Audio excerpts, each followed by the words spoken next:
Bueno, buenas noches. Buenas noches, doctor. Estaba conversando con sus delegados que la próxima semana eh, les van a tomar el siguiente examen. Entonces, considerando ello, yo podría tomarles el examen, segundo examen solamente de tres temas, ¿no? Los dos que ya hemos realizado y este tema de cáncer de colon. Si no tienen ninguna objeción, entonces lo haríamos de esa forma.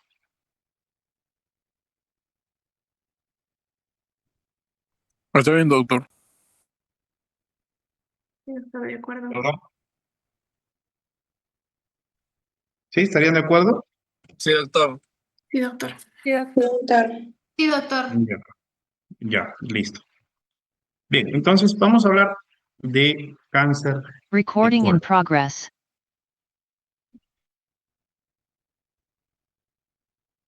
A ver, en primer lugar, recordamos la anatomía del intestino grueso, ¿no?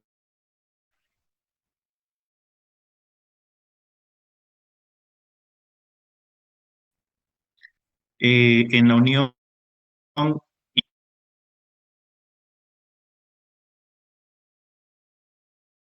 válvula ileocecal o barrera de los boticarios también le llaman.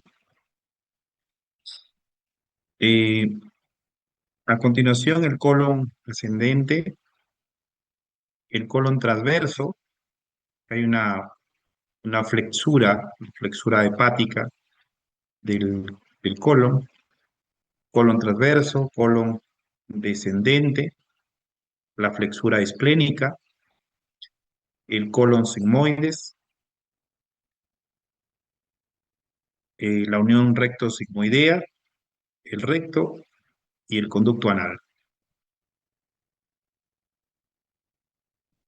El intestino grueso tiene unas dilataciones, ¿no?, que vemos aquí, austras o avionaduras.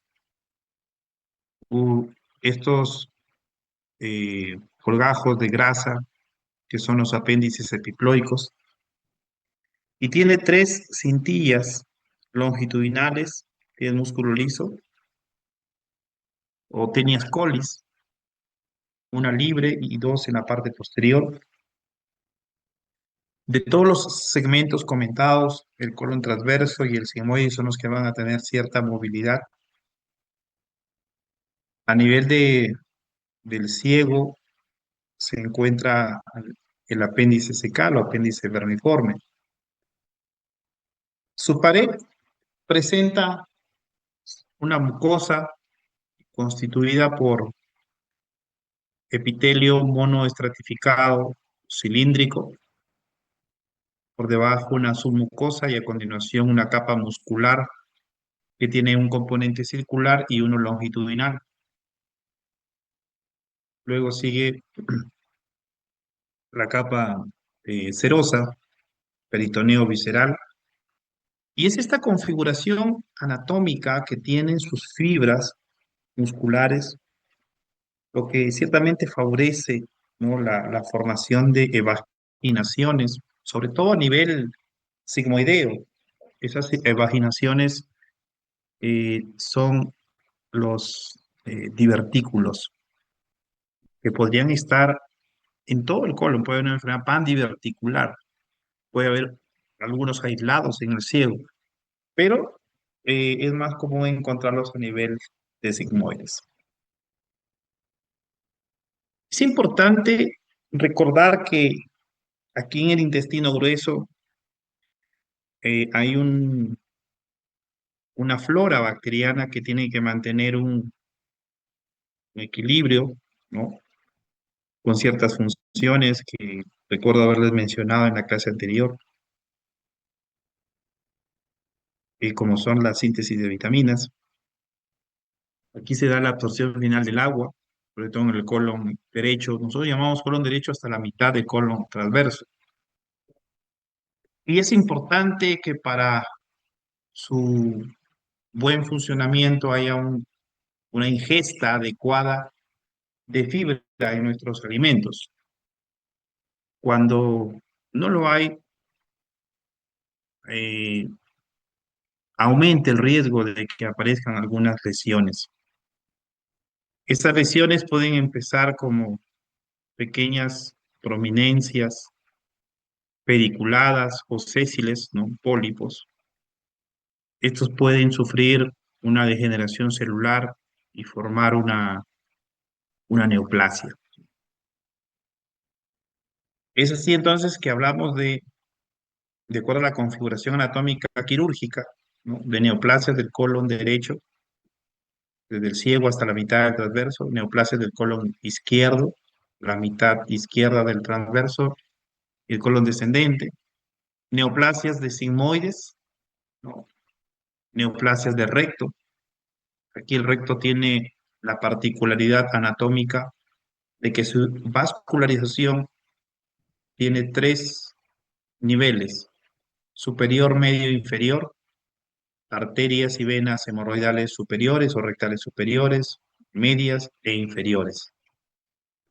Aquí va a haber una eh, conexión venosa importante portocava, ¿no?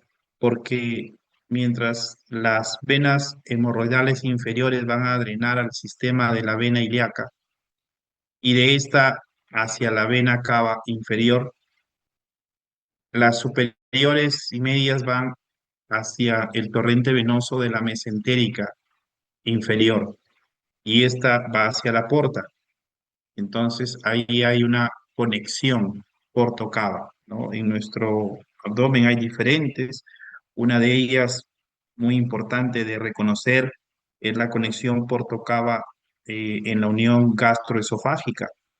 Por eso es que cuando un paciente tiene hipertensión portal, como en caso de la cirrosis, el aumento de la presión sobre las venas y de la porta se transmite hacia las venas esofágicas, sufriendo estas una dilatación anómala, que son las varices esofágicas, una complicación de la cirrosis con una posterior ruptura de las mismas, evidenciándose una hemorragia digestiva.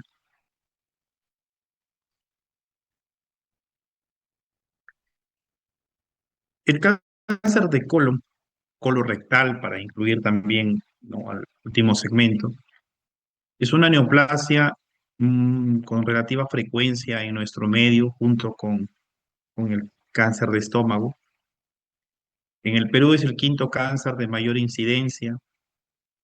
La prevalencia de esta enfermedad es de 11,4 por cada 100.000 habitantes, es decir, que cada año se registran unos 4.636 nuevos casos aproximadamente y unos 2.635 fallecimientos. Son números aproximados, pues, ¿no?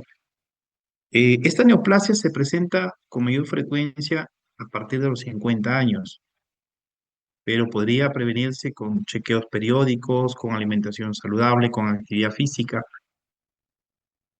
Pero eso no significa de que una persona joven no tenga posibilidad de presentar una neoplasia de colon. Sí lo hay, ¿no? En mi experiencia he visto pacientes de 20, de 30, de 40 con neoplasia de colon. Chequeo periódico va a depender de los antecedentes familiares para ver qué tan frecuente debe ser el chequeo, eh, la periodicidad, ¿no?, dada por el riesgo, ¿no?, para que se hagan estudios de colonoscopía, tamizajes, pruebas de tébeno en heces.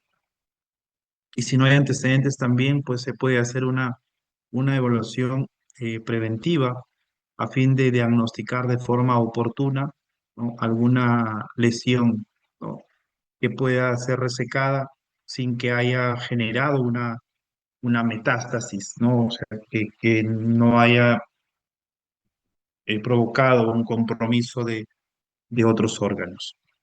La alimentación saludable, eh, pues decía hace un instante que es importante eh, la ingesta de fibra, ¿no? Pero también minimizar aquellos alimentos potencialmente nocivos, ¿no? Alimentos ahumados, alimentos eh, manufacturados que tienen algunos componentes que pueden provocar eh, o que son un factor de riesgo para la aparición del cáncer, ¿no? Hablamos de aquellos que tienen nitrosaminas, por ejemplo, como en el caso de los embutidos.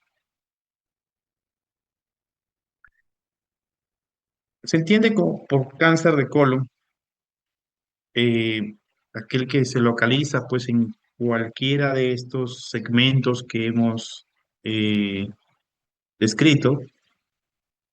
Un 75% de los cáncer colorectal aparecen en el colon eh, descendente, sigmoides y recto, o sea, la parte distal es la que usualmente se ve más comprometida.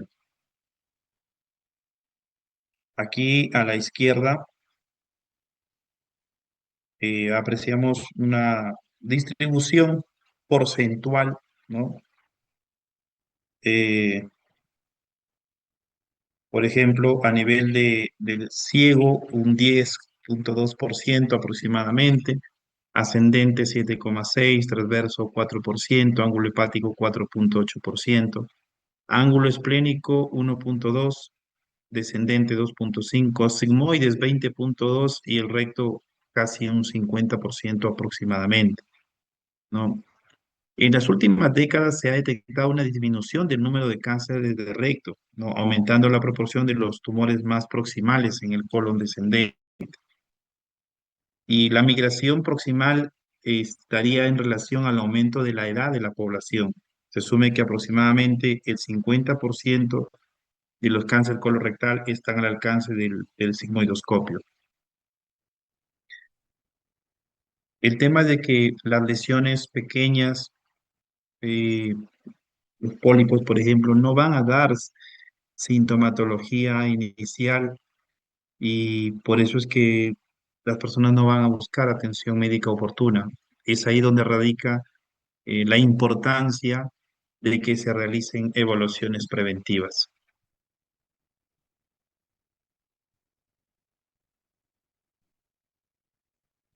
En cuanto a la clínica, en el colon transverso es más común que se desarrollen síntomas obstructivos, ¿no?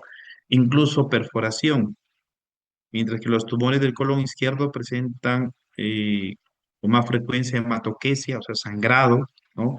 Y estreñimiento, es que van a generar un patrón obstructivo. Los tumores rectales se suelen presentar con rectorragia franca, con tenesmo rectal, con diarrea, incluso con incontinencia fecal, siendo raramente obstructivos a este nivel. Los tumores del colon derecho van a crecer más grandes y van a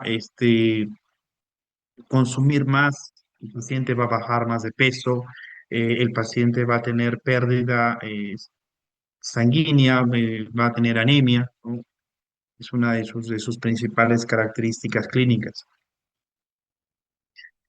Es importante recordar que ante la sospecha clínica de un cáncer colorectal, es necesario hacer una anamnesis dirigida, interrogando al paciente sobre los antecedentes que hay en su familia, no solamente papás, hermanos, abuelos, ¿no? Antecedentes personales, ¿no? Que estén obviamente relacionados a la parte oncológica, así como los signos y síntomas, ¿no? De alarma que puedan presentarse.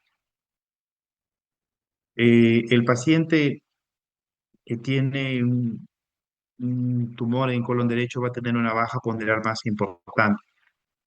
Del mismo modo, y antes de llevar a cabo cualquier prueba complementaria, llámese estudios endoscópicos o de imágenes, es imperativo realizar una exploración física para descartar la presencia de masas palpables, que haya hepatomegalia, que haya signos de complicación tumoral, ¿no? Asimismo, debe realizarse siempre el tacto rectal, o sea, hay que acostumbrarse a que es parte, ¿no? De la evaluación del abdomen, ¿no? Ya hemos dicho, se inspecciona, se ausculta, luego se percute, se palpa y se hace el tacto rectal, ¿no? Esto va a permitir evaluar adecuadamente la presencia de algún pólipo, de alguna tumoración y su relación pues con el aparato esfinteriano.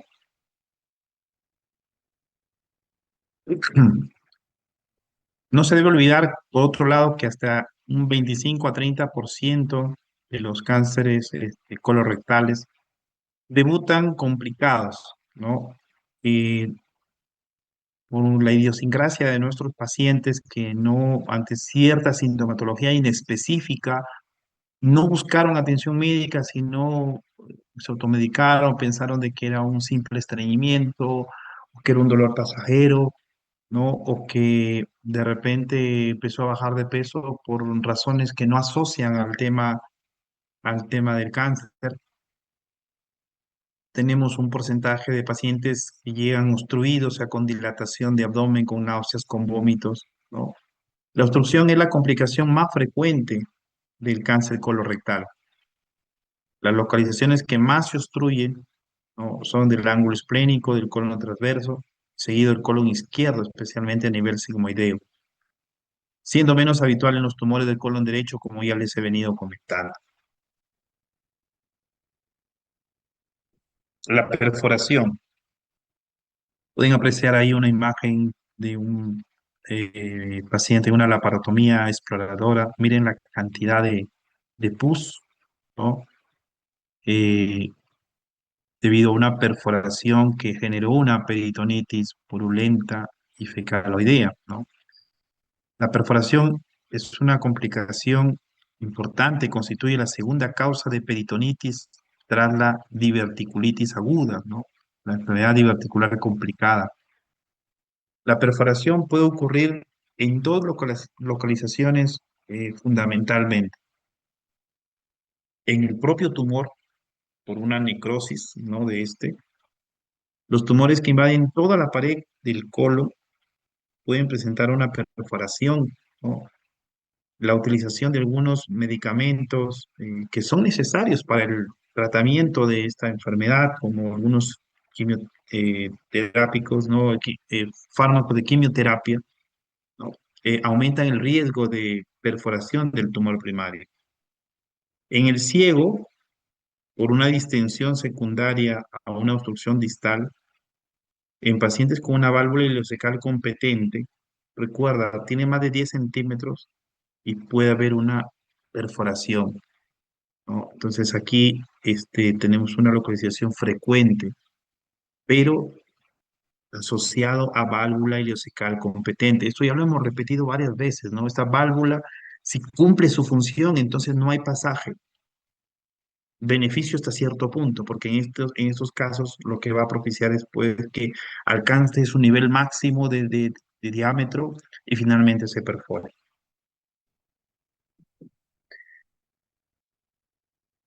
La hemorragia tumoral suele ser leve y autolimitada, aunque recurrente y generalmente no requiere tratamiento específico, ¿no? Raramente hay una hemorragia masiva. El tema es de que como el paciente viene con un tumor ya de larga data, ¿no? Ha venido sangrando de a poco, de a poco, de a pocos, sobre todo si es al lado derecho, ¿no? Y finalmente tiene su hemoglobina por debajo de 10, pero no ha sido una pérdida abrupta, sino ha sido progresiva. Asimismo, se debe recordar que el 20 a 25% de los pacientes que se diagnostican de un cáncer colorectal van a presentar metástasis al hígado, ¿ya? Este es el principal órgano comprometido, ¿ya? El hígado. Pero puede haber metástasis a otros órganos, ¿no? Eh, Incluso a nivel de otra cavidad como la torácica. Esta es una prueba económica, rápida, muy práctica de realizar. Este es un método de cribado, ¿no? El test de hemorragias ocultas, el test de Tébeno, que debería hacerse en mayores de 50 años. Eh, si es sintomático, con mayor razón, ¿no? No necesariamente porque haya algún factor de riesgo, puesto de que es una medida preventiva. Y si saliera positivo, o sea, TB no positivo, o sea, sangre en heces, que no es perceptible, no es macroscópica, por eso es que se hace la revisión, ¿no? Entonces el paciente tendría que pasar a una colonoscopía.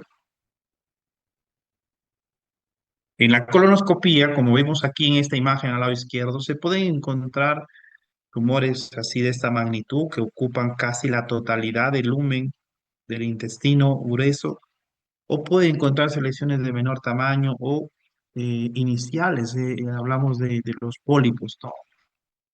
En pacientes sintomáticos, la colonoscopía con toma de biopsia es el método diagnóstico más sensible y siempre debe hacerse ante sospecha de un cáncer de colon, ¿no? Y en los pacientes de alto riesgo. Si se detecta un cáncer de colon mediante un estudio endoscópico, ¿no? A nivel de recto y sigmoides, es importante que se realice una colonoscopía completa. ¿Por qué? Porque puede haber una neoplasia en otro lado, o sea, no necesariamente encuentro un tumor y esa va a ser la única lesión. Aquí podemos apreciar, ¿no? Eh, un estudio llamado enema opaco, que puede ser útil en el diagnóstico de cáncer colorectal cuando la colonoscopía ha sido incompleta, es decir, que, mira, ingresaron por el recto, llegan aquí y no pasa. Este signo es como una manzana cuando ya ha sido ingerida y queda la parte central, ¿sí? Tiene esa similitud. Aquí hay una obstrucción importante, entonces el colonoscopio no ha podido pasar. ¿Qué viene a continuación? Realizar esta prueba de enema opaco para poder evaluar todo el colon y descartar la presencia de una neoplasia sincrónica. Porque como dije hace un instante, no, no necesariamente el tumor primario va a ser la única lesión. Y es importante determinar si hubiera otra, porque cambiaría radicalmente el plan terapéutico de este paciente. Los marcadores tumorales. Aquí hay algo muy importante, ¿no? Porque he visto eh, en algunas auditorías que he realizado, ¿no? Como parte de alguna comisión, el uso indebido de los marcadores tumorales.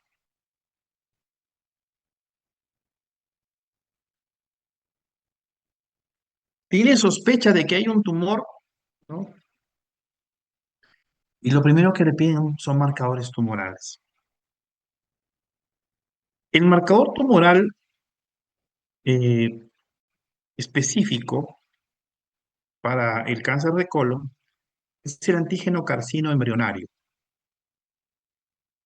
Se desaconseja su uso para el cribado y únicamente juega un discreto papel de apoyo en el diagnóstico, en casos en los que ya se ha establecido este por otros métodos. El papel más importante del antígeno carcino embrionario es en lo relativo al pronóstico, porque posterior al tratamiento que va a recibir el paciente, se le va a hacer controles de este marcador tumoral. Entonces, en cuanto al pronóstico, su concentración se relaciona con la carga tumoral. El antígeno carcino embrionario muy elevado en el preoperatorio es un indicador de mal pronóstico.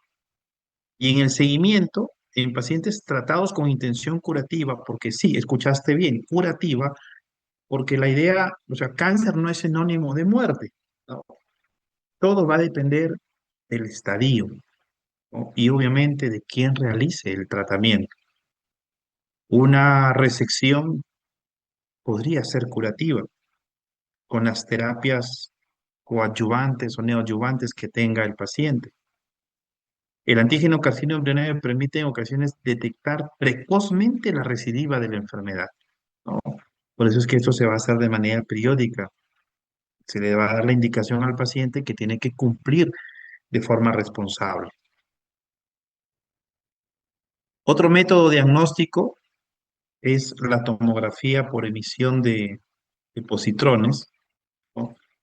Que no solo forma parte del estudio de extensión inicial del cáncer colorectal.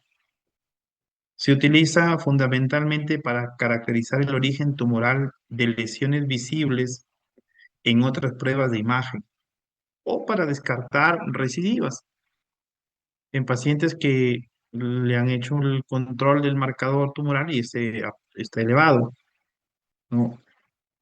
Durante el seguimiento, sin lesiones sospechosas, ¿no? En las pruebas habituales que se le realizan.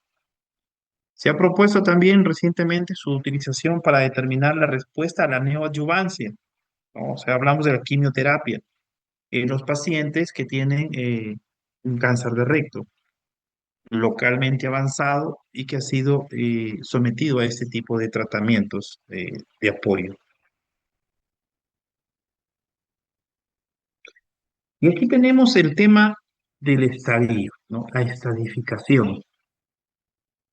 El pronóstico del cáncer colorectal se correlaciona, por tanto, con el grado de afectación de la pared que esté, es la pared que tanto invadió los estratos. N, que es el componente ganglionar, o sea, los nódulos linfáticos, y M, metástasis, si hay o no metástasis.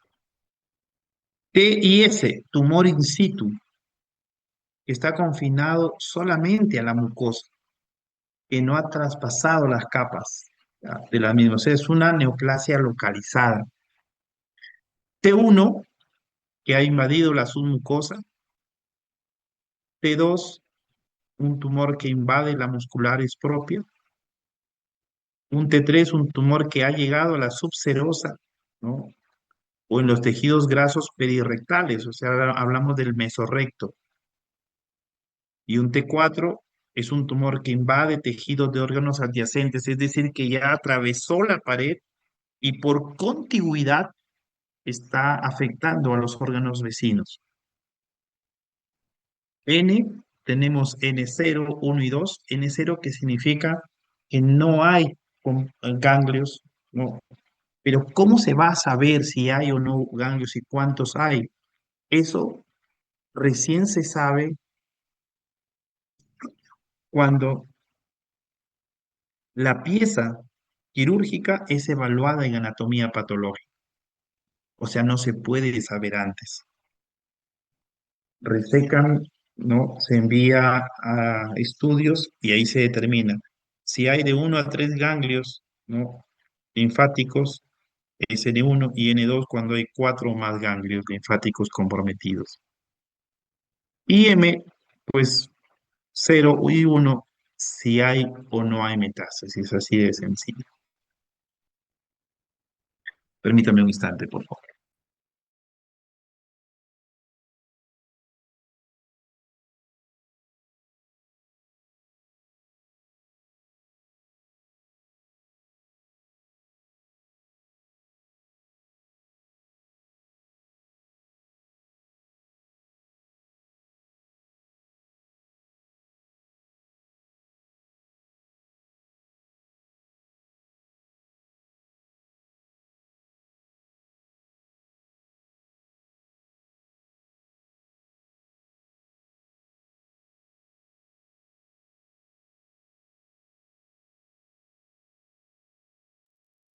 Bien, el cáncer de colon puede propagarse a cualquier parte del cuerpo.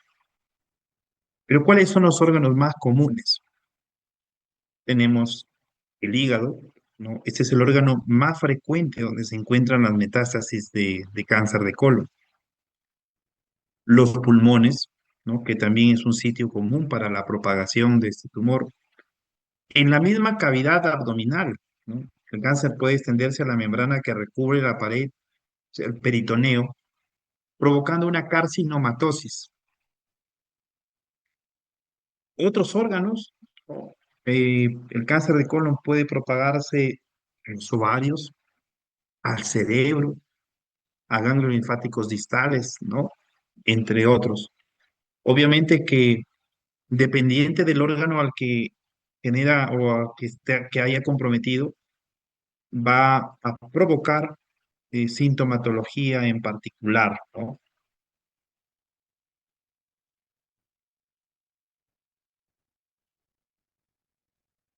Cuanto al pronóstico del cáncer de colon, los factores de mal pronóstico son que haya una obstrucción importante o una perforación intestinal, ¿no? Al momento del diagnóstico.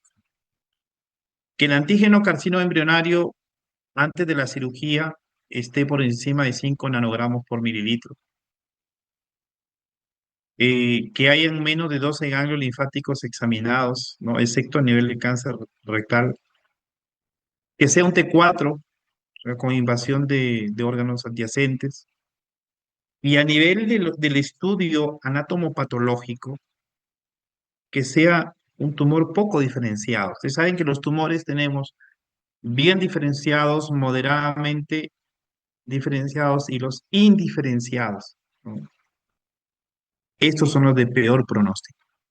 Que en su estirpe sea un tumor coloide con células en anillo de sello, que tenga un 50% de componente mucinoso, que haya aneuploidía celular o que se identifique invasión vasculolinfática, ¿no? Que haya una embolización linfática, vascular o perineural.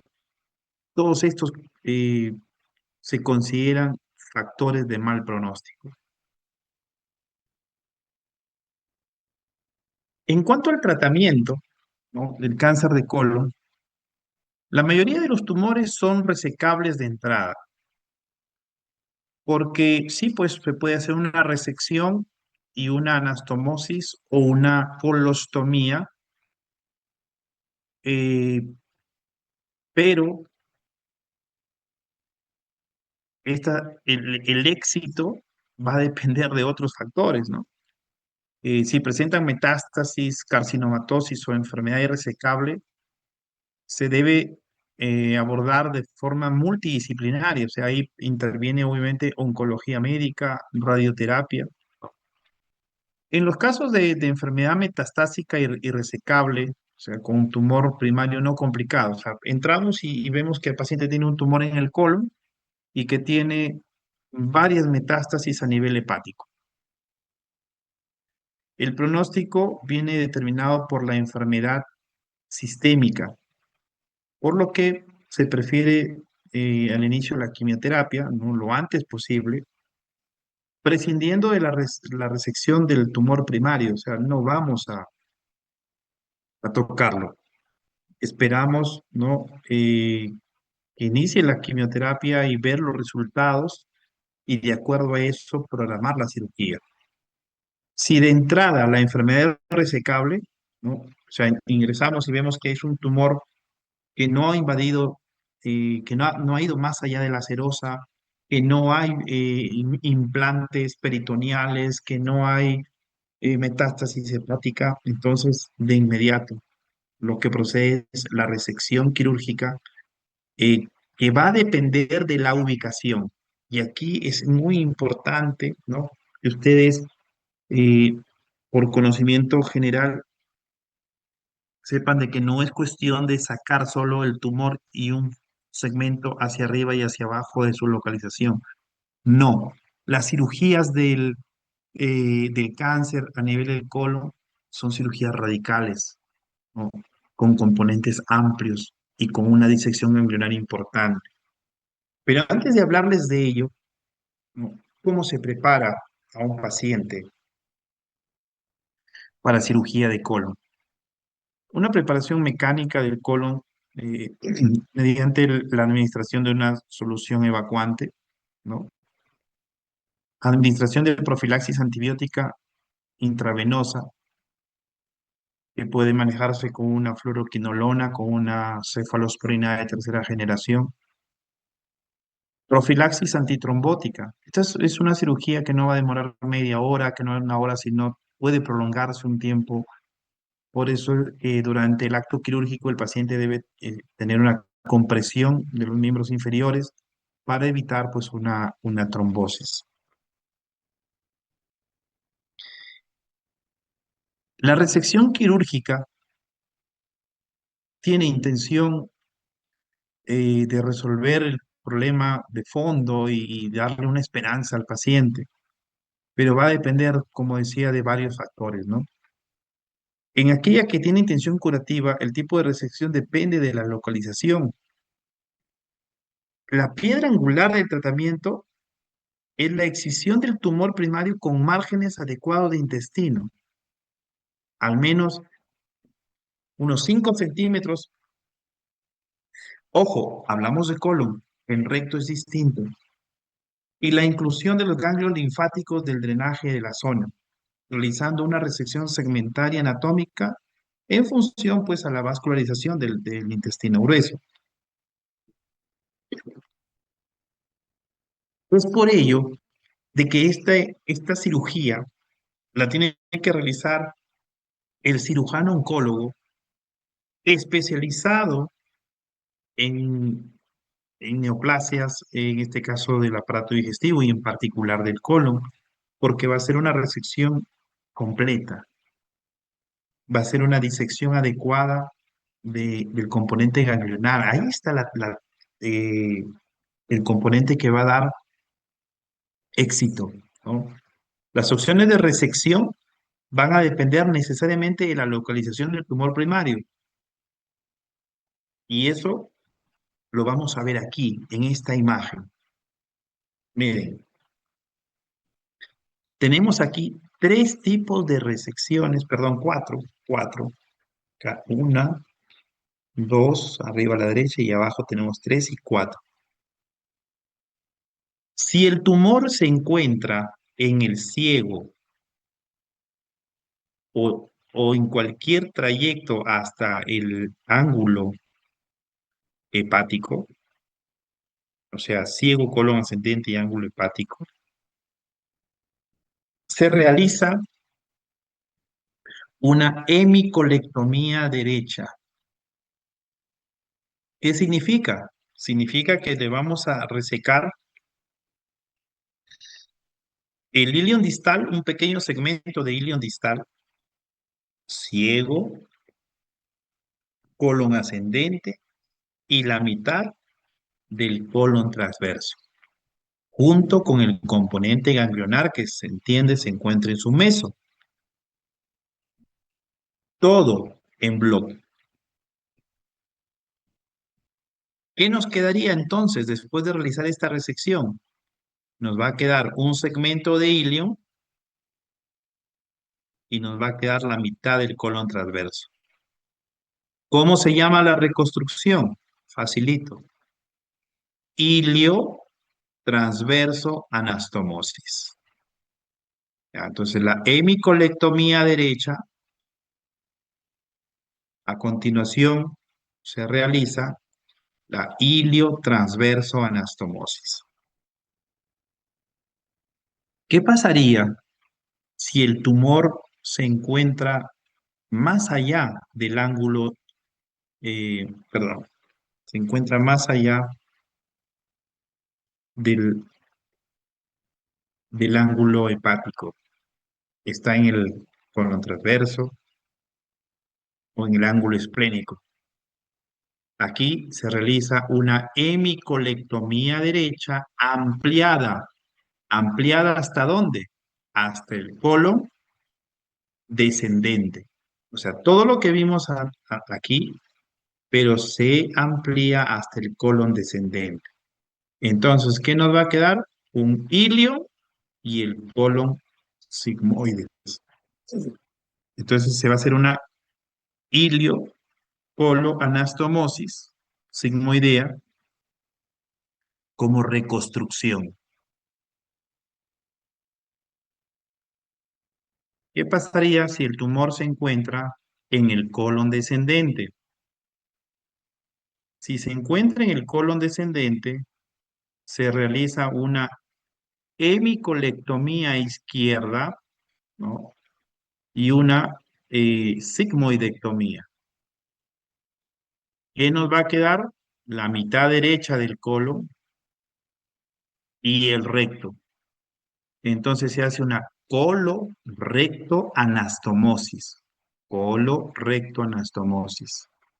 Si el tumor se encuentra en el colon sigmoides, se realiza una sigmoidectomía y la reconstrucción será entre el colon descendente y el recto, colorectoanastomosis.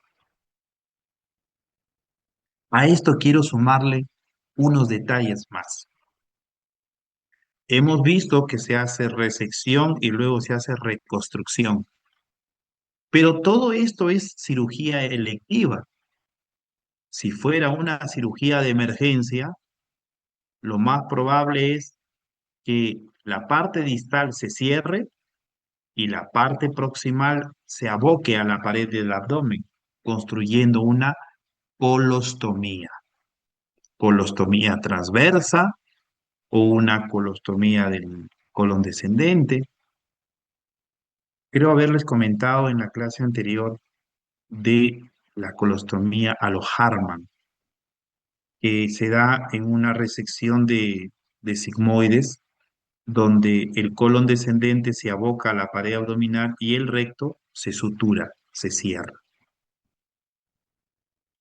Otro detalle que quiero comentarles es que en algunos casos realizamos una anastomosis colorectal y dejamos una colostomía en asa. Una colostomía en asa, ¿no?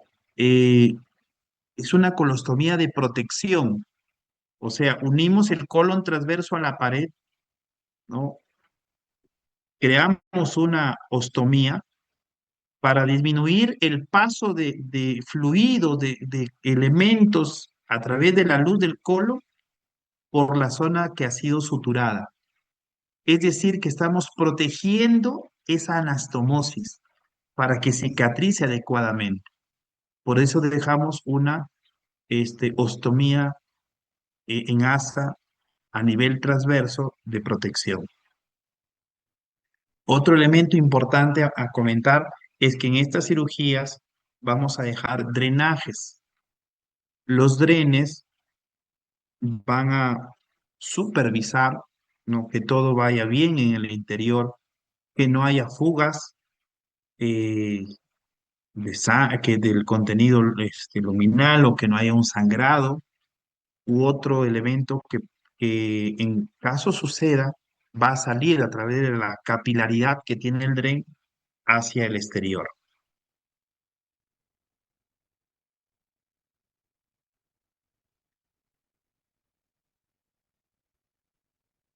El tratamiento adyuvante es la quimioterapia. Esta eh, mejora las posibilidades de curación, reduciendo la incidencia de la recidiva local y a distancia. Los fármacos eh, más utilizados son el 5-fluorouracilo, ¿no? El 5-FU y la capecitabina, ¿no? Habitualmente asociado al leucovorin u oxaliplatino. También se están utilizando algunos fármacos antigiogénicos como el bevacizumab y los anticuerpos monoclonales que están hoy en día tomando mucha relevancia, ¿no? Como el cetuximab con buenos resultados en los pacientes con cáncer de colon.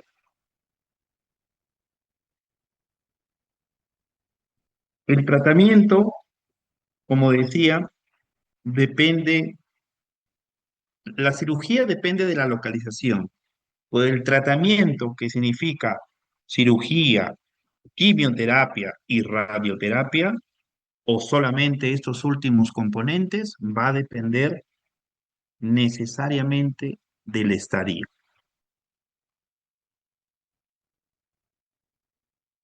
Estadio cero significa que es una tumoración in situ sin componente ganglionar y sin metástasis. Estadio 1 significa un T1, ¿no?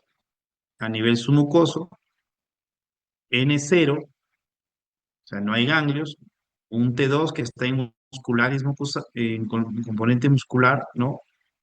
Pero sin ganglios. ¿Qué se hace en estos pacientes? La cirugía y luego seguimiento sin quimioterapia.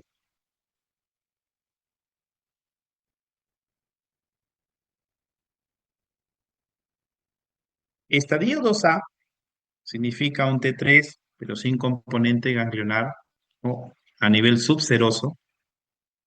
No se indica sistemáticamente la administración de quimioterapia porque el riesgo de recidiva de estos tumores es bajo.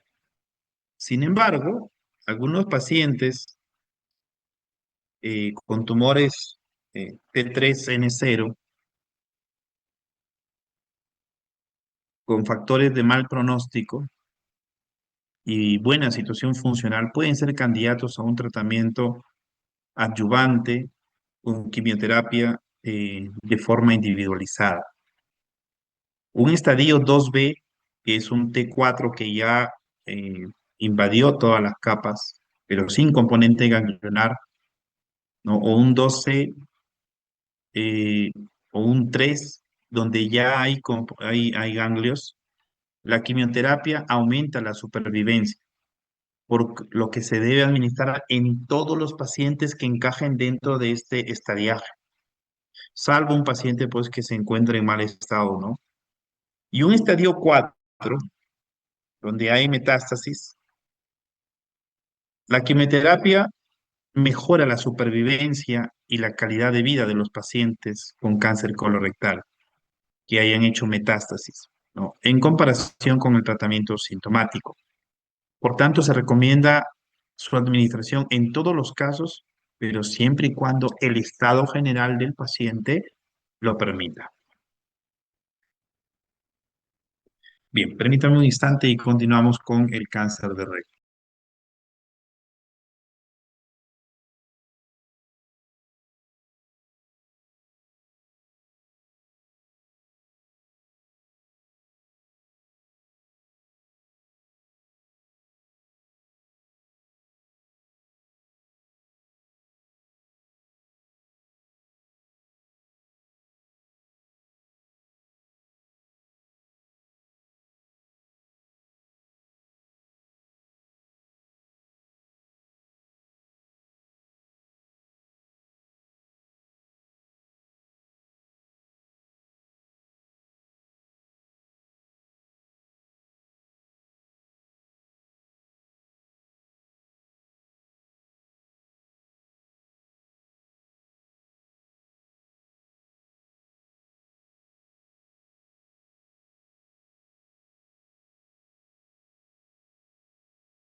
Bien, continuamos. Se considera un tumor rectal al que se encuentra por debajo de 15 centímetros desde el margen anal, ¿no? Esa medición se hace pues con rectoscopía rígida. O por debajo de una línea que une el promontorio sacro con el pubis, ¿no? Un corte sagital en resonancia magnética. Aquí puedes apreciar a la izquierda, ¿no? La ampolla rectal, ¿no? El conducto anal con los pliegues de Houston y pues los tres segmentos, ¿no? Superior, medio y inferior. El tratamiento del cáncer de recto debe realizarse en el seno de un grupo multidisciplinario. Hay una evaluación previa por el gastroenterólogo que puede tomar una biopsia, que puede hacer una resección endoscópica eh, de una lesión polipoidea, por ejemplo. Eh, el estudio anatomopatológico importantísimo, ¿no? Los radiólogos que van a dar el tratamiento muchas veces para disminuir la magnitud, del tamaño del tumor, y finalmente el cirujano oncólogo que dará el tratamiento definitivo. Pero todo esto siempre supeditado a la estadificación eh, para considerar si es viable o no manejar el caso. El objetivo del tratamiento del cáncer de recto es el control de la enfermedad y disminuir pues la recidiva local.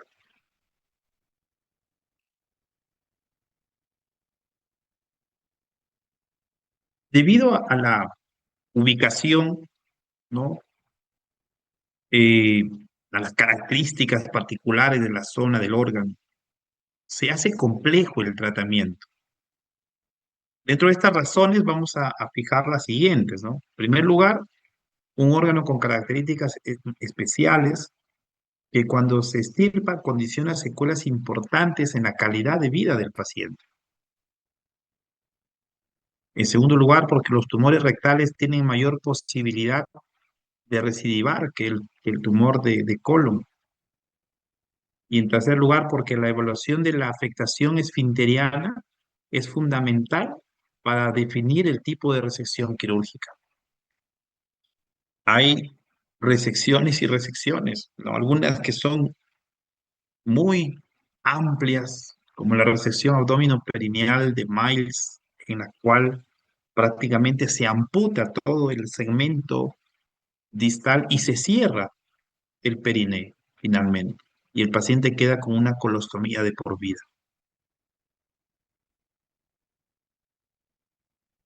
Así como en el cáncer de colon, el tratamiento va a depender del estadiaje. En tumores que son T0 o T1, pero sin componente ganglionar, se hace una resección local por vía anal. Se trata de resecar un fragmento de pared rectal completa que incluye el tumor con márgenes libres, ¿no? Y esa resección se puede hacer de dos maneras. Transanal convencional, ¿no? Se expone, se ilumina adecuadamente eh, y se procede a realizar la resección de los tumores que están cercanos al ano. Y se pueden emplear hoy en día, gracias al avance de la tecnología, ¿no? Tecnología endoscópica, ¿no? Hacer una microcirugía transanal, una cirugía mínimamente invasiva que se realiza a través de un rectoscopio que ha sido diseñado especialmente para este tipo de cirugías, que mantiene un neumorrecto constante, una dilatación para una identificación más adecuada y precisa. Se distiende el recto, se ilumina, ¿no? Lo que permite realizar pues una resección de mejor calidad. Un tumor T2N0, eh, las lesiones situadas en el tercio superior del recto, por encima de la reflexión peritoneal, se extirpan mediante resección anterior de recto, es decir, que vamos a hacer una incisión en la cavidad abdominal para dirigirnos hacia la ubicación del tumor. Y se tiene que mantener el margen de 5 centímetros debajo del tumor. Es el margen de seguridad. Los tumores del tercio medio, es decir, los que se encuentran entre los 6 y los 12 centímetros desde el margen anal, generalmente pueden ser sometidos a una extirpación mesorrectal total. Entiéndase que el mesorrecto es todo el componente graso que rodea al recto, ¿no? Esto también se hace vía anterior, con una resección anterior baja, y luego se hace una anastomosis colorectal o coloanal, en el caso que se haya tenido que resecar todo el recto, tratando de mantener el aparato esfinteriano del paciente. Como dije hace un instante, uno de los puntos complejos de esta cirugía es que se trate de mantener el aparato esfinteriano del paciente, porque si no, ¿qué le espera? ¿No? Una vida en la cual no va a poder controlar la defecación teniendo pues una incontinencia permanente. Esto es lo que les comentaba hace un momento. Cuando la invasión tumoral, ¿no?, se da en el tercio distal, ¿no?, o sea, por debajo de los 6 centímetros del margen anal, y que ha invadido completamente la zona. Entonces ya no se puede realizar una resección y una anastomosis entre el colon y el ano. Ya no se puede tratar de mantener el aparato esfinteriano. Entonces se tiene que hacer una resección completa, como ves aquí, completa, y luego cerrar el periné. Esta es la zona del periné anorrectal, ¿no? Eh, Se va a colocar una malla, como puedes apreciar, porque obviamente va a quedar una debilidad aquí, en afán de evitar que prolapsen las estructuras, ¿no?, por esta zona quirúrgica. Se coloca una malla y a continuación se cierra. Y el segmento proximal, o sea, el colon que ha quedado, se aboca a la pared abdominal. Se elabora una ostomía, una colostomía, que finalmente acompañará al paciente hasta los últimos días de su vida, ¿no? Entonces, perdón, el tratamiento, entonces, primero se tratará de hacer una resección ultra baja con una anastomosis colonal. Pero como dije, si la invasión es completa, la amputación abdominoperineal o cirugía de Miles no será la técnica que finalmente se emplee. Y actualmente ya muy poco vemos la necesidad de realizar esto gracias a los tratamientos oncológicos, ¿no? Adyuvantes, la radioterapia y otros más que permiten la reducción del tumor, pero sobre todo la capacidad, la tecnología, la experiencia han ido ganando los cirujanos oncólogos para poder realizar una disección completa con preservación esfinteriana y haciendo pues la anastomosis coloanal.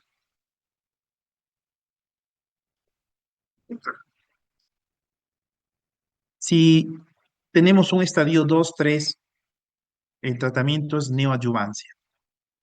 Radioterapia más quimioterapia preoperatoria, seguida de una cirugía radical más o menos unas 8 a 10 semanas después. Tras la evaluación de la respuesta locorregional y exclusión de progresión metastásica, entonces el paciente podría tener chance eh, curativo. Se consideran efectos beneficiosos de esta estrategia, de este apoyo, ¿no?, radioquimioterápico, porque disminuye la incidencia de recidivas locales, porque hace posible el tratamiento quirúrgico de los tumores no resecables de entrada, lo que les decía hace un momento, ¿no? Tienen una tumoración en el tercio inferior muy comprometido en la zona, pero gracias a este apoyo de la radioterapia y la quimioterapia, lo que no podía ser inicialmente resecado, ahora sí, dando más posibilidades a los pacientes, ¿no? En algunos estudios se ha demostrado un aumento de una supervivencia libre de enfermedad, ¿no? Sobre todo si existe una respuesta patológica completa. Y esta partecita que está casi al final, es justamente lo que varios pacientes les van a consultar a ustedes, ¿no? Eh, Porque si bien es cierto, ustedes no van a operar, no, esto no están formando un cirujano, eso es un conocimiento general que se les brinda, pero sí van a encontrar en sus establecimientos pacientes que han tenido enfermedad neoplásica de colon, de estómago, de otros órganos, que vienen por otros motivos, que vienen por situaciones X, no por el cáncer de colon. Y como dice, voy a preguntarle al doctor, voy a la doctora a ver qué al respecto, o me olvidé, ¿no? Doctor, le comento, tengo esta enfermedad o la tuve, me operaron y cada qué tiempo me debo realizar un control, cada qué tiempo los análisis, o le cuento, mi hijo no me quiere hacer o me ha dicho que ya es innecesario. El conocimiento del seguimiento para valorar el pronóstico es muy importante. El seguimiento estricto de los pacientes con cáncer colorectal en estadios 2 y 3 tras la cirugía durante los 2 a 3 primeros años de manera responsable mejora su supervivencia, ¿no? Con respecto a un seguimiento más laxo, más light, ¿no? No está recomendado un seguimiento estricto en aquellos que son en estadio 1, ya que el riesgo de recurrencia pues es muy bajo. Entonces vamos a tener dos grupos, los de alto riesgo y los de bajo riesgo. Pacientes de alto riesgo se tiene que hacer una exploración clínica con el marcador tumoral. Cada 3 meses el primer año y luego cada 6 meses. Se tiene que hacer una ecografía o una tomografía de abdomen que puede incluir el componente torácico y pélvico cada año hasta los primeros 5 años. Y una colonoscopía anual durante 5 años y luego después cada 5 años. Miren cómo es el seguimiento, ¿no? Muy estricto, cada uno de los elementos que necesita para evaluar si no existe una recidiva de enfermedad y que se actúe oportunamente. En los pacientes de bajo riesgo, exploración clínica, su marcador una vez al año durante los primeros 5 años, ¿no? Hablamos de los estadios 0-1, y la colonoscopía cada 5 años. Entonces, que los pacientes eh, sigan las indicaciones de sus médicos tratantes, ¿no? Que no hagan caso a comentarios que no tienen ninguna razón, que respeten cada uno desde sus evaluaciones, de sus citas, que puede ser muy incómodo tal vez, pero que es 100% necesario para que eh, su supervivencia sea la mayor posible. Bien, listo chicos, entonces, como hemos quedado, les preparo su examen en base a esos 3 temas nada más que hemos revisado. Ya nos vemos allá el día viernes. Ok, doctor, muchas gracias.